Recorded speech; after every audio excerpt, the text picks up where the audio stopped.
Hello and welcome to episode 5 of the Liberated Leadership Podcast. I'm your host, Steve Cuss. I am the founder of the Game Plan Consultancy and the author of Liberated Leadership, Unmasking the Authentic Leader Within. This podcast is all about finding leaders who I believe have a unique and inspiring point of view on leadership. We find out about their leadership journey, and then we get to talk about the liberated leadership model and how it compares to their real life lived experience of leading people, products and process. Today I'm delighted to be joined by Cecile Hemery. Welcome, Cecile. Thank you.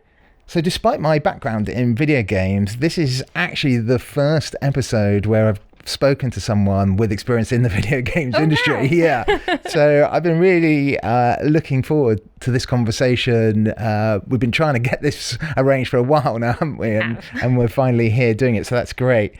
And the other reason I'm really excited for today's conversation is because this question of do you have to be an extrovert in order to be a leader has come up with all of my guests so far, and with people I work for in coaching and mentoring. And I know that your expertise in helping quiet leaders have their breakthrough moment is something that was going to really engage to the people who watch and listen to this podcast. And we'll get into that in some detail, I'm sure. But I'd like to go back a bit before, if we could. I know you worked in tech, and I believe you did some work in education before you went into the video game industry. No, I've been working in the mobile industry and mobile games industry. Ah, okay. Yes, I only had like a couple of intervention in a business school and at a university, but I was like one-shot experiences. So I'll ask you the question that everyone asks me at dinner parties then. So video games, that's a real career. How did you get into it? What drew you into video games? Well, it's a bit of a fun story because video games is a lot of people are very passionate about video games, but I came into it completely by chance, just because the guy I happened to be dating when I was a student was into video game and organized a video game conference, which I helped organize, and I put that on the resume, and which made it that only companies related to tech would have me for interviewing when I first starting to look for an internship. And this is how I got into games, because my then boyfriend was into games. Which is funny because neither him nor any other of the people who were in that in organizing that events went into game, just me. So what was your first experience of the video game industry? What was the first game you worked on? Well, I mean, when I went into the mobile industry first, it was like the very beginning, you know, when we had GPS, TPRS, stuff, and like when people were paying £3 to have the picture of a baby that wasn't their own on their phone. So at the time, you know, games weren't that much developed. Like you had the snake, but you wouldn't buy it. So I started with that, you know, logos and ringtones and whatnot. And when I went into games, first it was all before the iPhone. So I was more on the marketing side of things. But after the iPhone came and the model switched, you know, from premium games to free-to-play, and that's when I started to work in games. And my first games was Let's Golf 3 from Gameloft. I am not a golfer either, but somehow we made it work. So my first game was a golf game as well, PGA European Tour for PC and PlayStation 1. So we both started with golf games. So that seems right. So what, were you straight into a leadership position? I mean, I went into a leadership position pretty quickly. About 2 years after I started working, I came into a leadership position. So that came up pretty quickly. It didn't feel like it at the time, but in hindsight, 2 years experience is not much to suddenly become a manager, I would say. I think becoming a leader took a little bit more time than becoming a manager. Yeah, could you say a bit more about that then? What's the distinction you have? Because I always like talking to people about this. What's management and what's leadership? Well, that's a very big question. But I'd say being a manager is a role that you are given. Like, you are told that you manage these people. So there are people in your team and you have to, give them direction and give them tasks and help them do them and whatnot. I'd say being a leader is a little bit more subtle. It's more about how you approach things. It's about having a vision. I'd say it requires a little bit more experience and life experience to be a leader than to be a manager. So I said to you there, you said actually, you didn't feel that you were prepared. 2 years wasn't really enough.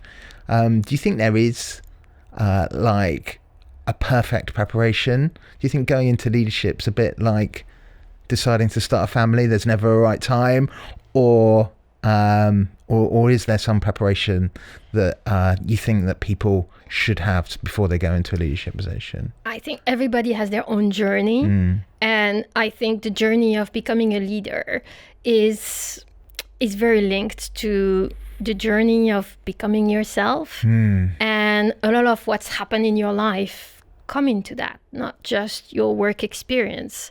So I wouldn't say that there is a perfect preparation except experience. Both life experience and work experience of being in a place where you can have an influence, have a voice, and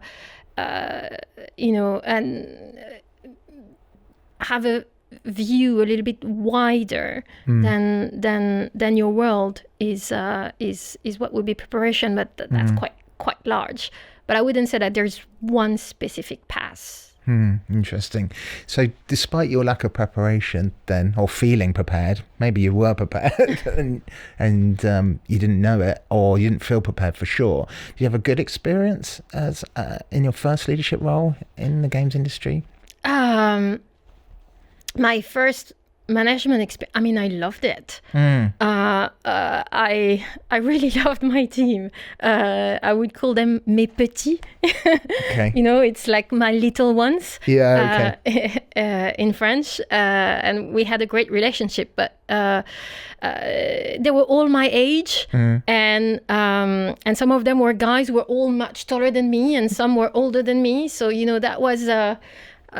in my early 20s, that was all very intimidating. So I think that's where the life experience comes in, about not being intimidating by that.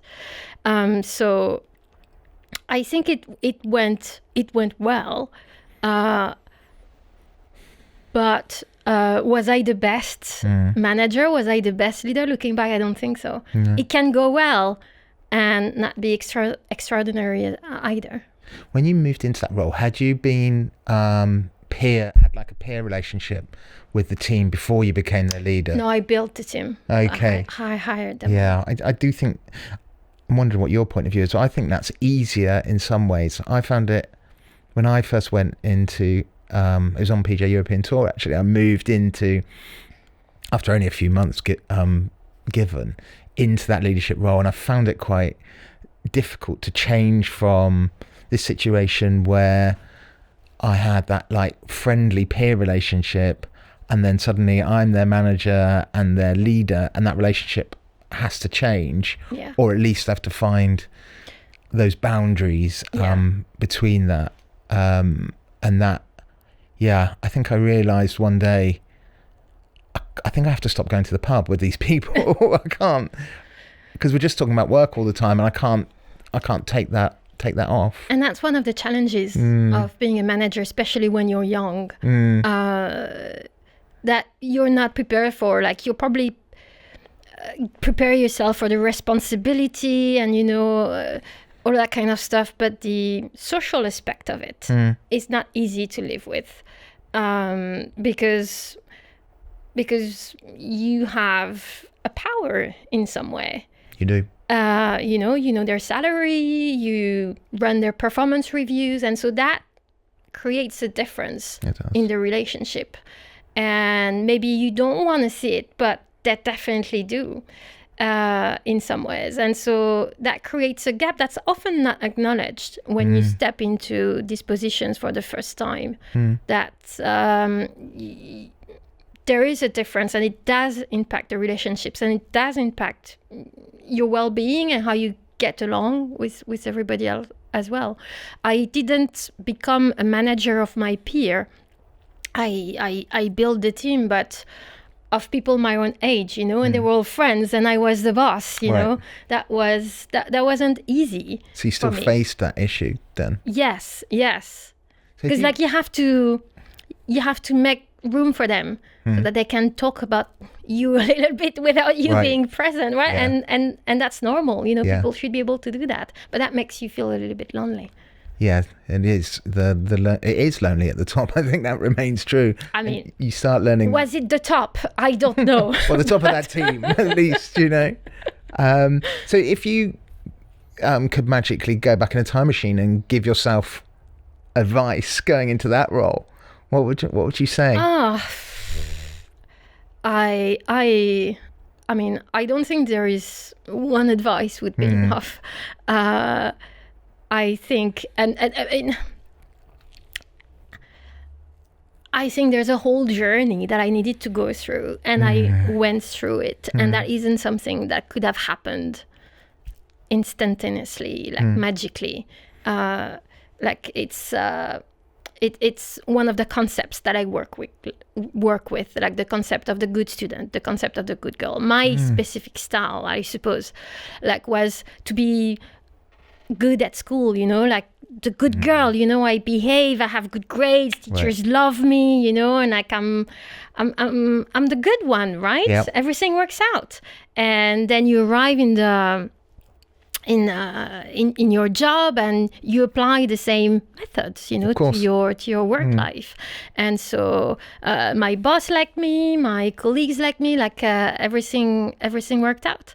But then the problem with that is that you switch your teachers for your boss, you switch your grades for the performance review or for your salary, and then in some ways, like you're looking for external validation, for someone else to tell you that you're doing a good job. And what that robs you of is your own self-reflection and your own creativity around how you could be doing things that better align with who you are. And I don't think I knew who I was then. I did what I thought I was supposed to do in order to be a good manager, good leader, good person at work. And so I think I needed to grow up, basically. Yeah. And I did. And I think at various level, everybody goes through a similar journey. Yeah, absolutely. I completely relate to that. That idea. I mean, the achiever who always gains the approval of those in positions of authority is something I relate to very strongly. And I think it's some of the stuff I talk about in the book of how I ended up in a position of, setting myself the minimum standard of perfection. And then with that comes all kinds of potential for I suppose it's disappointing yourself, but just setting unreasonable standards which you can never reach, and then driving yourself beyond healthy boundaries, which I think is what I know in many ways is what led to the crisis moment in my career, where I realised I had to radically change the way I lead, and also the way I thought and behaved as well, which ultimately, as painful as it was at the time, was the genesis of the liberated leadership model. Was there a crisis moment then for you? And if so, when did that come?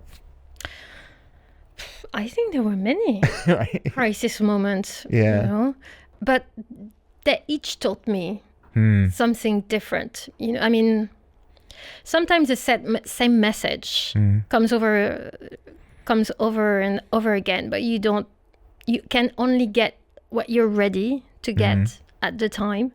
Yeah. And so, with each crisis, small or big, I learned what I was able to learn at the time and carried on my journey until the next lesson came. Yeah. I think crises are inevitable. Yeah. This is part of life. Yeah. And work is a part of life. So yeah, and if you're trying to maintain the lie that you're never having a crisis, that'll take up a lot of your energy and self-denial, right? That's a perfection expectation that is unreachable. Yeah, absolutely. So let's move your leadership journey along. How long did you stay at Gameloft? 8 years. 8 years, and some of the game highlights in that time were for you? Any ones that stand out particularly? Yeah, there is one I loved. Wonder Zoo. It was done by the New Zealand studio, the Auckland studio, an amazing studio. I really loved going there. And there was this game, Wonder Zoo. It was about a zoo, you know, and like you had to explore the safari and rescue animals and put them in the zoo to heal them, and then you could release them back afterwards. And it was such a lovely game. It was nice. The team was lovely. It was, something almost meditative about those kind of open world, you know, maintain a garden or a zoo or a farm or whatever it is, I think. And just positivity, you know, like because there was also like a meaning of it, you know, like it wasn't just a zoo where you would collect animals, like you were rescuing them and healing them and you could release them. So like there was from all the perspective, like it worked out. And really a great team, you know, on my end and on the studio end to work on this. And like, by far the best experience I've had. Awesome. So what, when you moved on from Gameloft to King, what prompted that? Why the change at that point? I mean, when I moved, I was living in Singapore in Gameloft, and that's where I had built. I mean, I moved around quite a bit, but when all of this came out, you know, I was living in Singapore, and eventually I wanted to come back to Europe, and so the only possibility there was then was Barcelona, but it was a bit complicated in terms of, you know, what was available in terms of role, and the role I ended up with wasn't the most interesting. Okay. And also, like, Gameloft was going through the acquisition by Vivendi at the time, so it wasn't a clear path forward, and that's when the opportunity at King came up, and so I went for it. And what was the role you moved into there?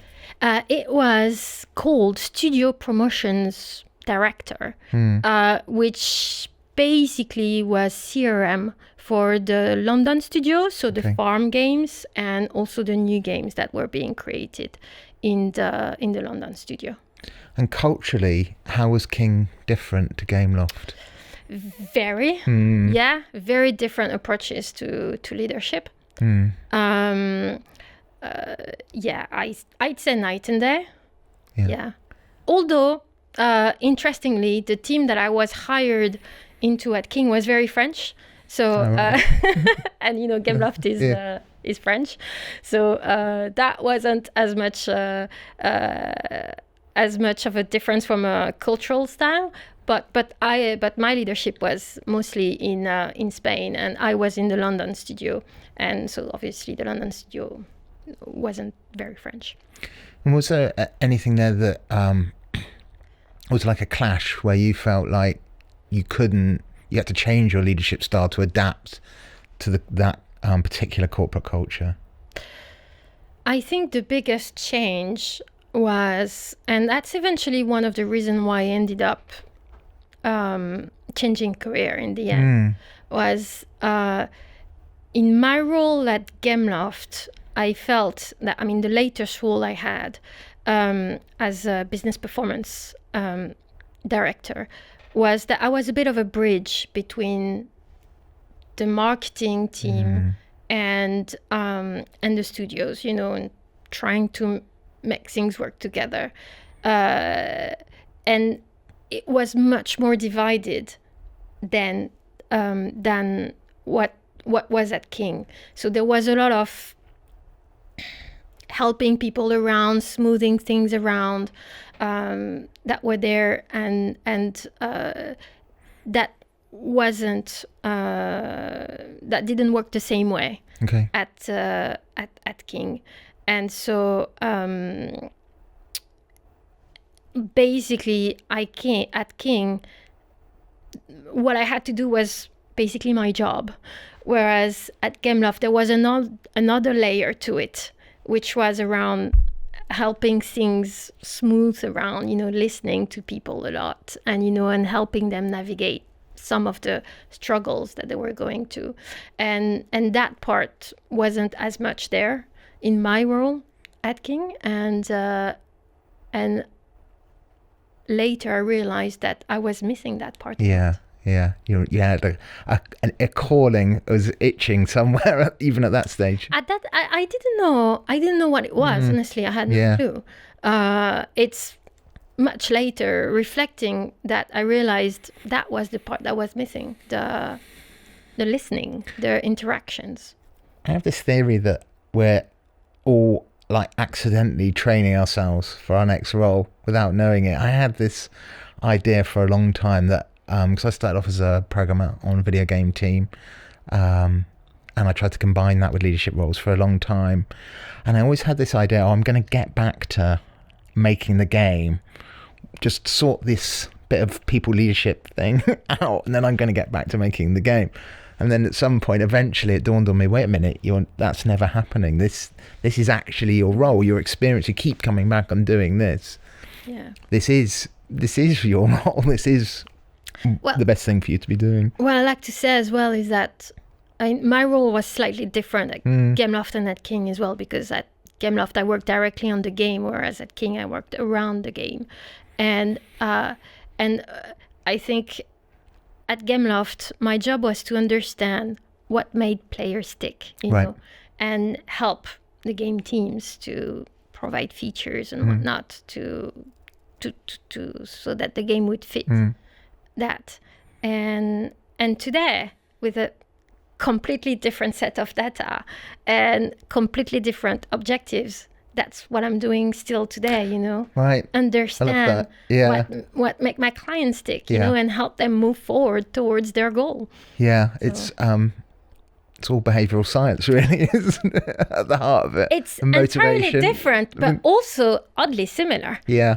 I remember doing a talk just before COVID hit, actually, where the title of it was "Develop Yourself is Developing Your Game," and I was pointing out that Glued to Games uses the same piece of behavioural science on human motivation as Daniel Pink uses in Drive to talk about how we motivate people at work. And I was like, hey, we motivate our players the same way we motivate our teams. It's all based in the same thing. That's really interesting.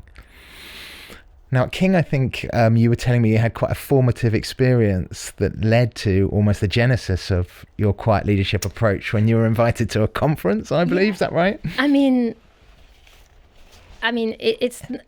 King has this big event like King for Market that at the time, at least they run every year. And but because it's such a big event and they fly everybody into one place, like you had to share your room. And it was my third year at King, and I didn't want to share my room. I was like, oh my God, who am I gonna ask, you know, to share my room with and whatnot. I just wasn't in the mood for it. I was going through personal health issues, and it's just like there was a lot going on. So I was like, I do not want to share my room. But the only way that you could have your own room was to give a talk. Right. So I'm like, okay, I'm going to do that. I'm going to give a talk. And so I was like, what can I talk about that's going to guarantee me a spot, therefore my own room? And I was like, anything I can talk about my work is just not going to interest anybody. And that was a realization in itself that I wasn't interested in talking about it. But then I was like, the only thing that came up was like, I'm going to talk about why I want my own room, because I'm not antisocial It's not that I'm unhappy to go there, not at all. It's just that you're asking me to spend 4 days surrounded by 2,000 of my colleagues and to be smiley and happy and have fun and not give me 1 minute of alone time, not even at night in my own room. And that is a lot to ask of me, because when am I ever going to recharge? Yep. And so I was like, I'm going to talk about that. I'm going to talk about the fact that me wanting my own room doesn't make me weird and antisocial. And that was the idea about the talk. And so I talked about being an introvert, and my own experience of being an introvert in the industry. And I was inspired by Susan Cain. That was actually a big, doing my research, came across Susan Cain. And that was a big moment for me, because when she told her story, there was a lot of stories that, like, that's me. And if she's okay, then I'm okay. And I was like, well, maybe if I tell my story, then people will feel okay about themselves too. And what was the response to that talk? It was amazing. That was the most incredible moment. I was terrified, obviously.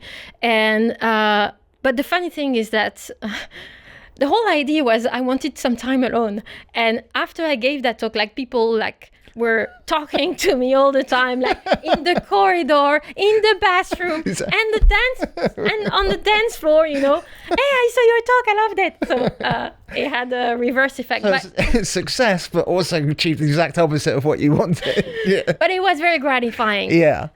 Like the response was amazing, and it ignited in me that little flame of like, oh my goodness, like here is something that I really care about, and that speaks to the soul of the people. There is something there. And the response was so great that people would tell me, you should pitch that talk to GDC.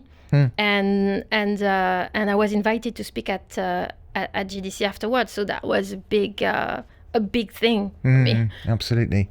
And so what was the route from there? Did you know in that moment, or was that the seed to the work you do now? That was the seed. I knew nothing. Yeah. So how did you get to the point of making the huge decision then of taking the leap from employed person in big video game company to the work you do now? I was going through some personal health issues, and over the summer, like, things were a little bit tough for me, and I wasn't 100% there. Yeah. And I needed some time off. Yeah. So and I don't know what part of it was a burnout, just too much hormones in my system that were just not allowing me to function normally. But I knew that I needed to pause. And so I did. At the time, I had no idea what I was going to do. I just knew that I needed to pause. Yeah. And so, that's really what I wanted, a pause. Yeah, I remember the moment when I realised I had to stop. It was just a really simple thing, actually. I think it's the opening of the book. I was just in a lunchtime walk with a colleague, and he said to me, "Hey, are you okay?" Simple, innocent question that gets asked all the time. And for some reason, that was the moment where I realised I just really wasn't okay at all. And I had to stop, and I had to stop right then, that day. And went back in and found my manager and said, I'm done, And to be fair to them, they said, give me your laptop, give me your phone, go home and get well, which I'm always grateful for that. But it's interesting that it took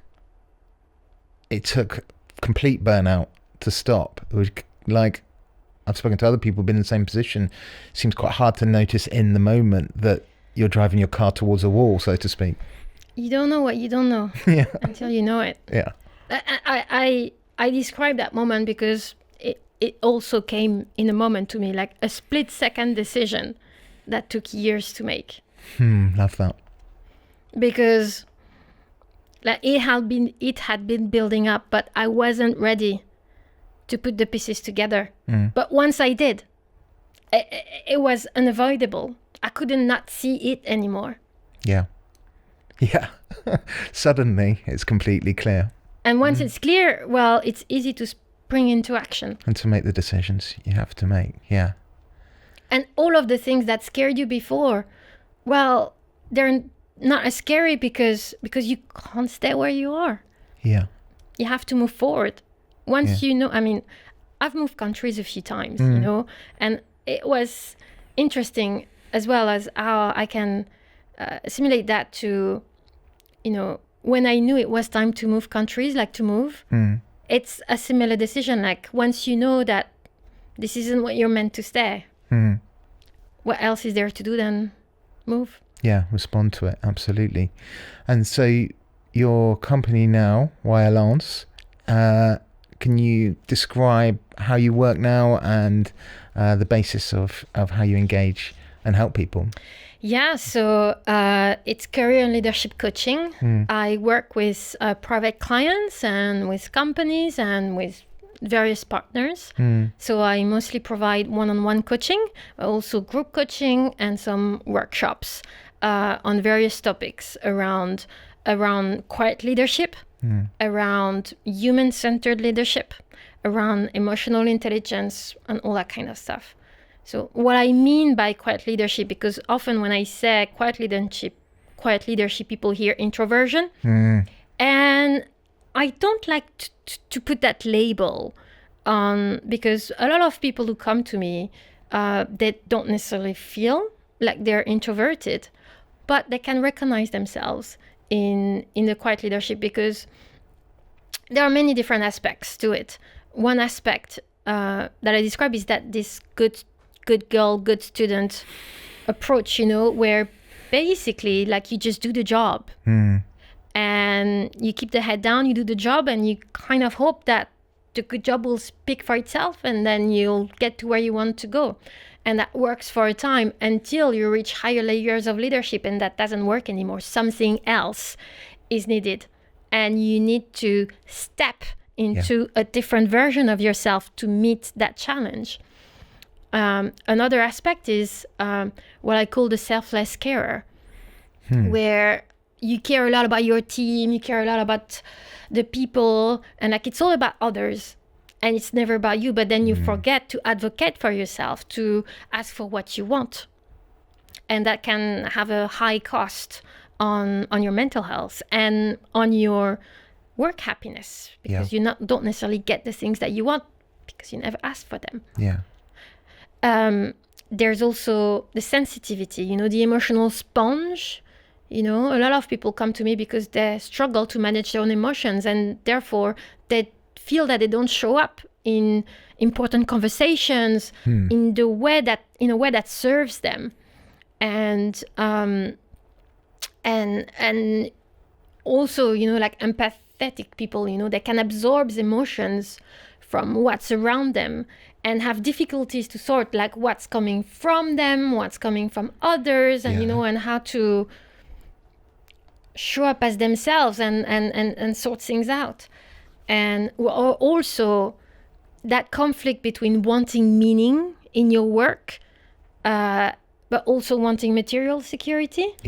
And being torn between the two. And so all of that has some elements of, well, not being your usual extroverted, you know, driven leaders who know exactly what they want and how to get it, because there's a lot of questioning, there's a lot of deep reflection, there's a lot of focus that is not inwards or not consciously inwards.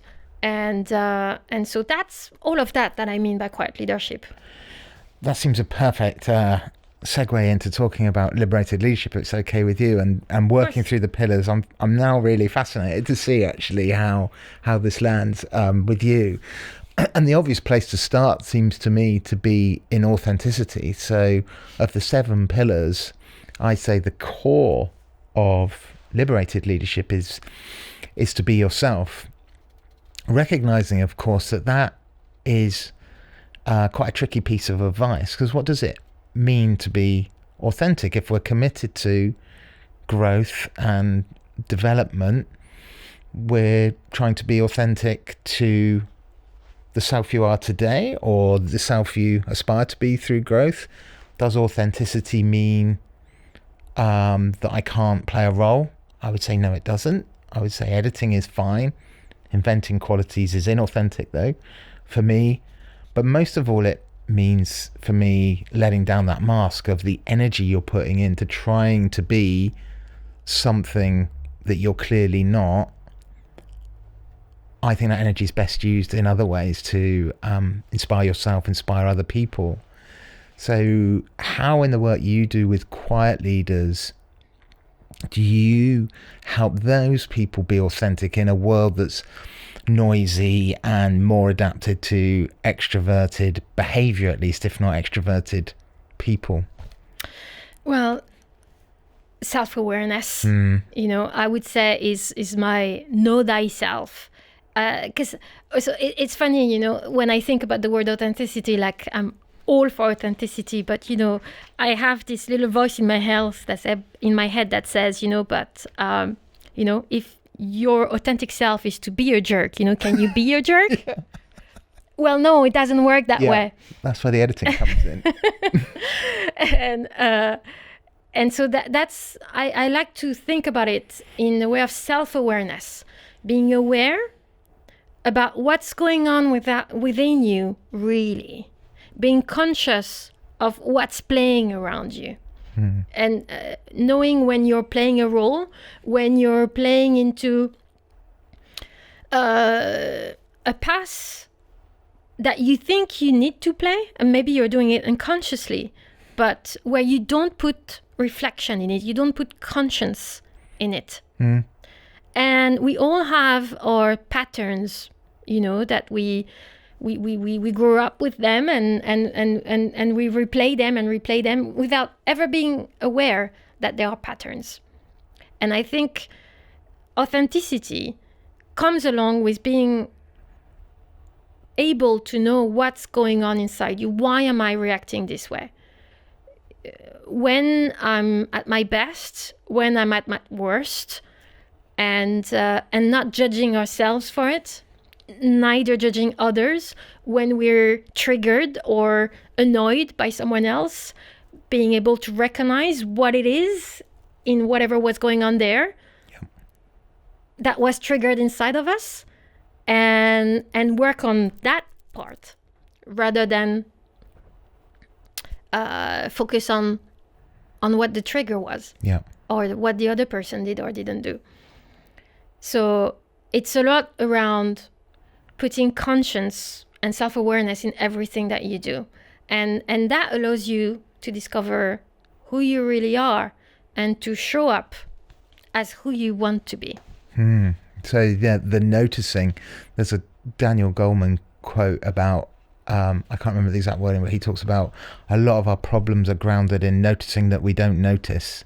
And until we start noticing that we don't notice, we can't fix the things we're not noticing. Is there any way? So for me, most people who've gone on that journey of looking inward, it's some form of personal crisis. For me, it was total burnout and that sort of forced self-awareness on me. Do you think there are easier ways into it? Because I don't seem to see them into that work.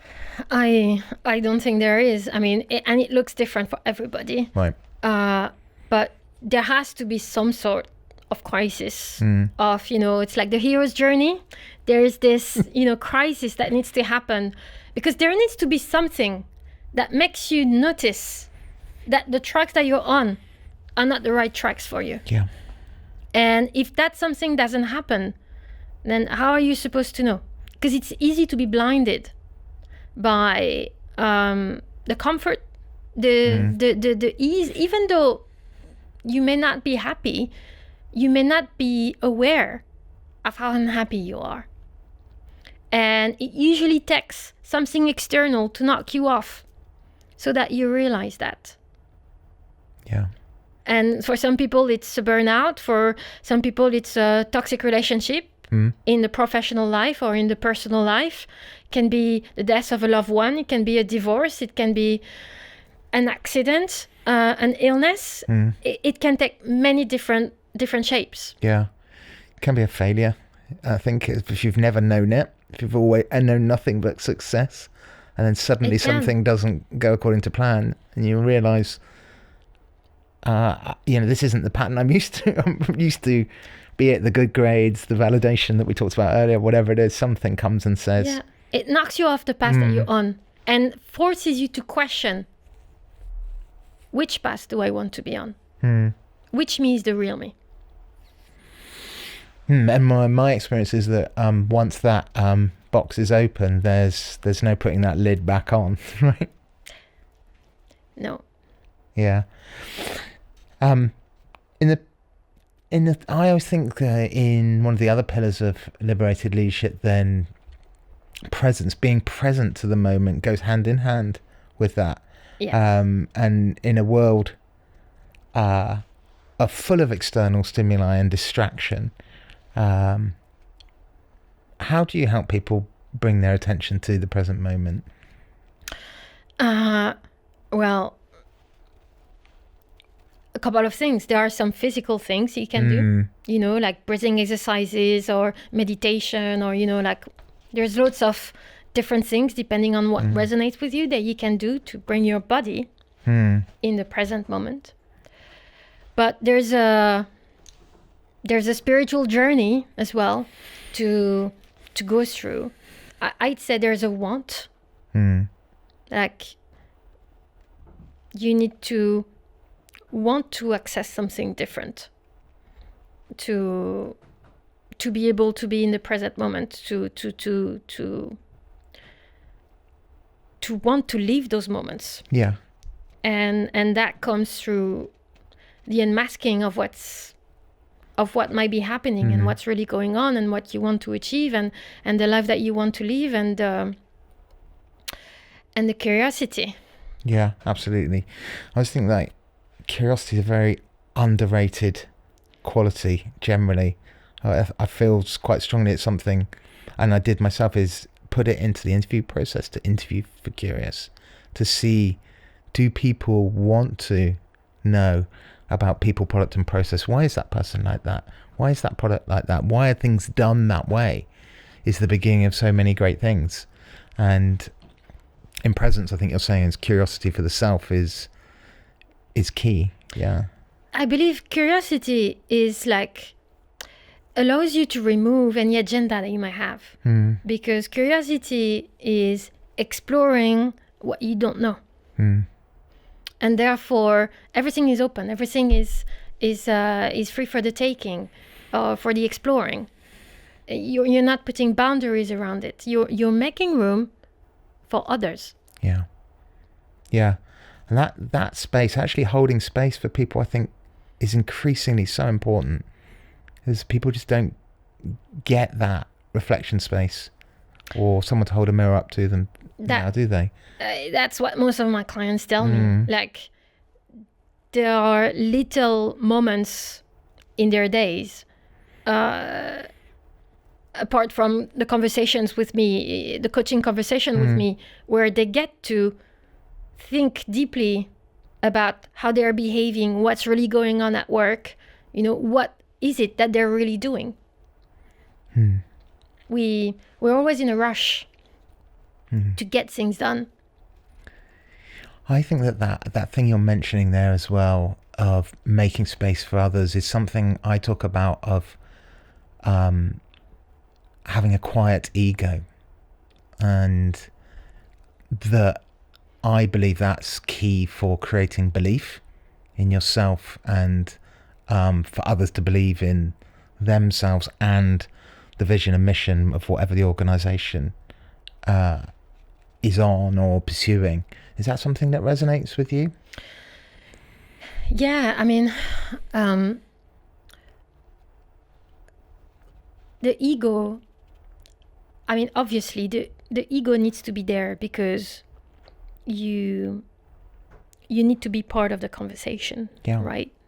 But you need to make space for others to be part of the conversation too. Otherwise, it's all an internal dialogue.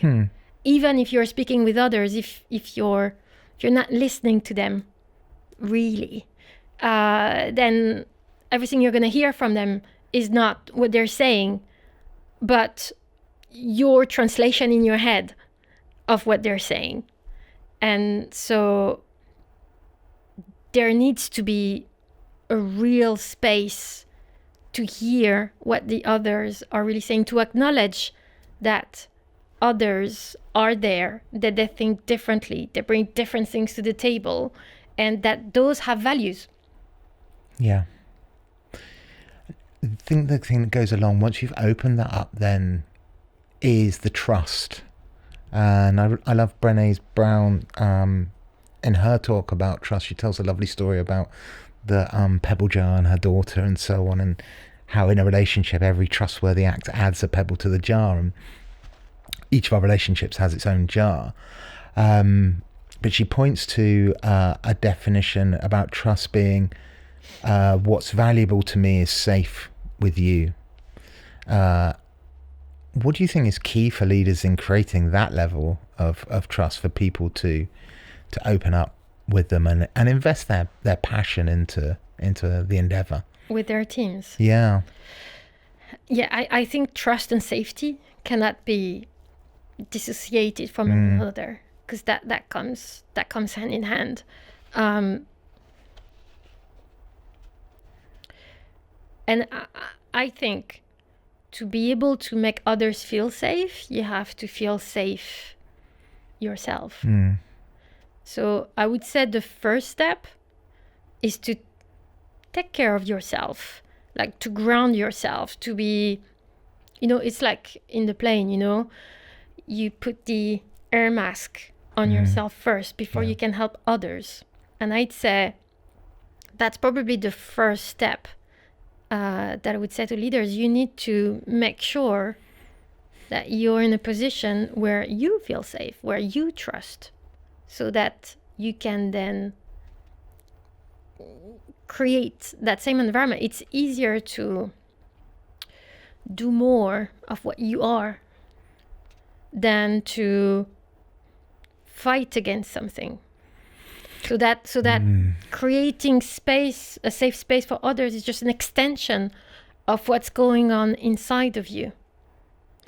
And that links to authenticity. Yeah, that makes so much sense to me, that if you just have to do the work on yourself if you hope to create that safe space for others. It's how you show up in every way, what you model as a leader.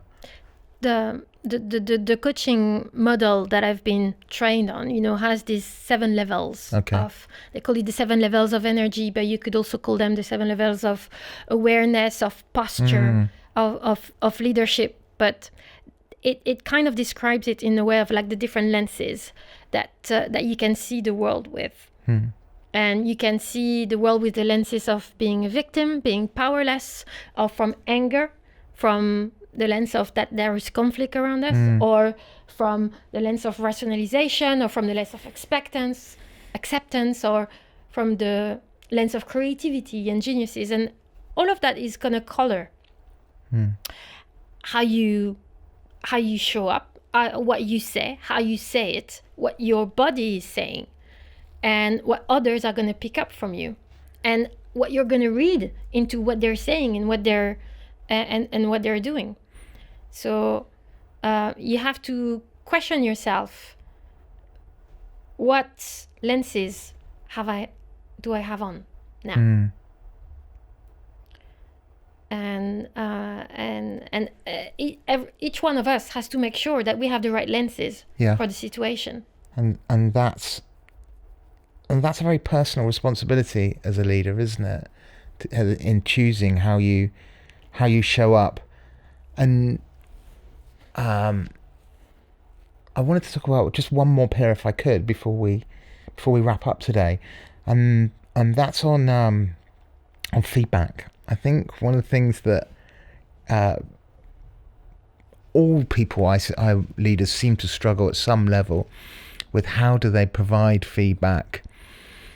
And there also seems to be an issue with leaders. The more senior folks get in organizations, the less feedback they seem to get. When I think actually organizationally, you'd want the opposite. You'd want your most influential people to be getting the most feedback, but it seems to be a problem, like you're fully formed when you arrive in a leadership position. For quiet leaders, what have you found to be the most effective approach to giving and receiving feedback?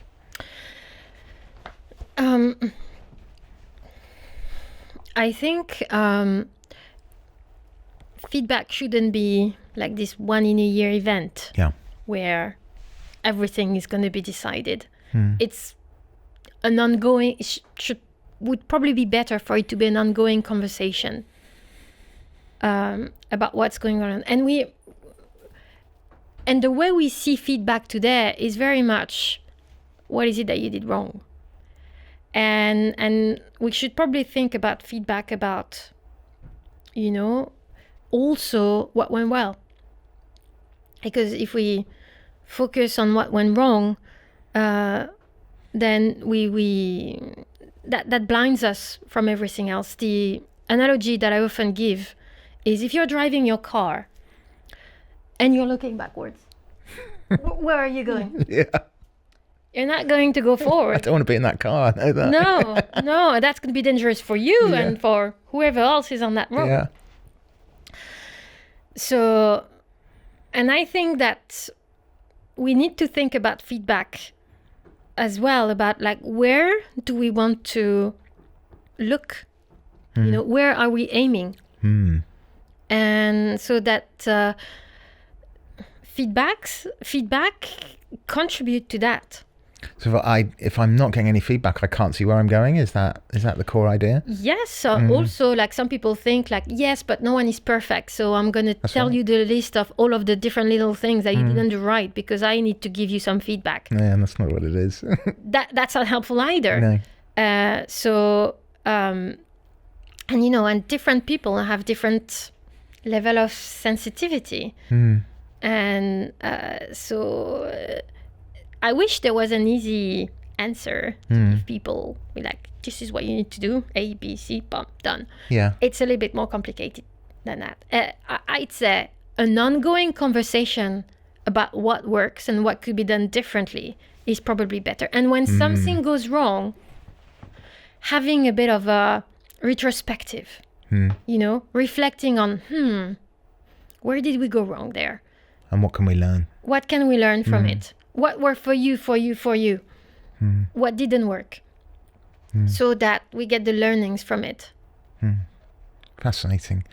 I feel like we could talk all day. But, if somebody's found in this conversation that they think they might be a quiet leader, and maybe they want to work with you, how can they find you? What would you advise as the first step?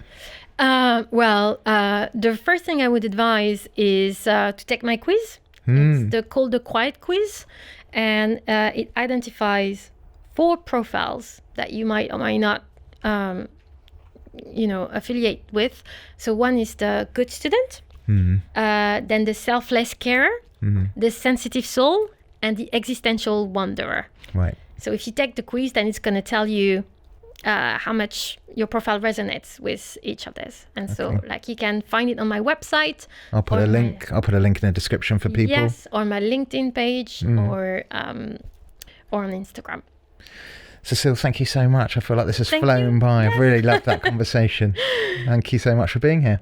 Thank you so much for having me. That's the end of episode 5. I hope you've enjoyed it. If you have, please consider subscribing or dropping a like if you're watching this on YouTube, and subscribing again if you're listening to this on your favourite podcast format.